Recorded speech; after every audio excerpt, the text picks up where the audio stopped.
بئس العبد عبد یطلب الدنیا بالدین، بدترین انسان ہے جو دین کے نام پہ دنیا کمائے، بدترین انسان۔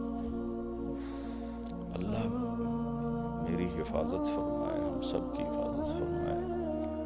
سب سے زیادہ جو میرے اوپر خوف ہوتا ہے وہ اس بات کا ہوتا ہے، کیونکہ اب میں اس پوزیشن میں ہوں کہ میں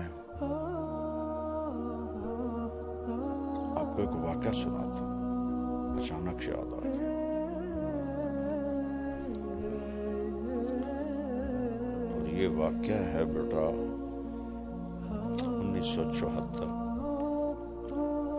ہمارا سبق ہو رہا تھا حیات الصحابہ کا، سردیوں کا زمانہ تھا اور لڑکوں کی نگرانی کے لیے مطبخ کے اندر ایک سبق ہوتا تھا کہ لڑکے مہمانوں کے لیے روٹیاں بناتے تھے۔ مطبخ والوں نے شکایت کی کہ یہ ہمارے قابو نہیں آتے آپ کے شاگرد، تو پھر 2 گھنٹے سبق ہوتا تھا، ایک استاد روزانہ وہاں بیٹھتا تھا۔ تو اس دن شدید سردی تھی اور مجھے نظرہ لگا ہوا تھا اور میں نے کھدر کی چادر اوڑھی ہوئی تھی اور شرڑ میرا ہو رہا تھا اور نیچے ٹھنڈا فرش تھا، پانی بہتا تھا اس پر، قریبی آٹا گوندنے کی جگہ تھی تو اس کا سیم وہاں تک تھا اور اوپر چٹائی تھی پھٹی ہوئی۔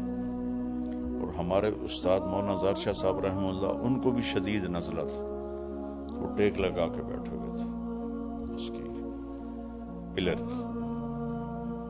تو ہم سردی سے ایسے بھیڑ کی طرح سکڑے ہوئے تھے، چونکہ برآمدے میں سبق ہوا تھا، ٹھنڈی ہوا آ رہی تھی۔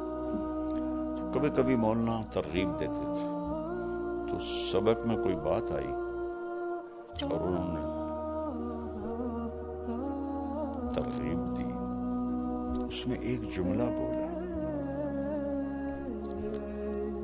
رائمنڈ کی نسبت کو بیچنا نہیں۔ میرے اب بھی آنکھوں میں آنسو ہیں کہ پتہ نہیں باقی لڑکوں کا کیا تاثر تھا، میرا رد عمل تھا۔ میں نے کہا اس میں بیچنے والی چیز کیا ہے؟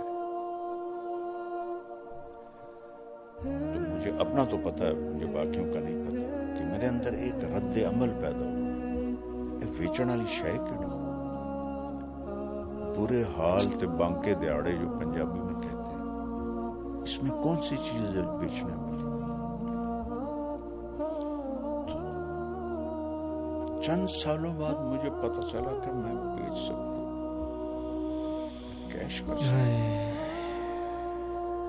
میرے ساتھ اللہ نے وہ کر کے دکھایا کہ تو کہتا تھا کہ کیا چیز ہے بیچنے والی، تو بیچ، اب بک سکتا ہے تیرا سودا۔ یہ میں اللہ سے بہت رو رو کے مانگتا ہوں کہ یا اللہ دین بیچنے والوں میں نہ مجھے اٹھا دے۔ اللہ نے مجھے نیک نامی دی، بہت بڑی دولت ہے، شہرت دی، اچھی شہرت، بہت بڑی دولت، لیکن اس کے اندر بہت بڑا امتحان ہے۔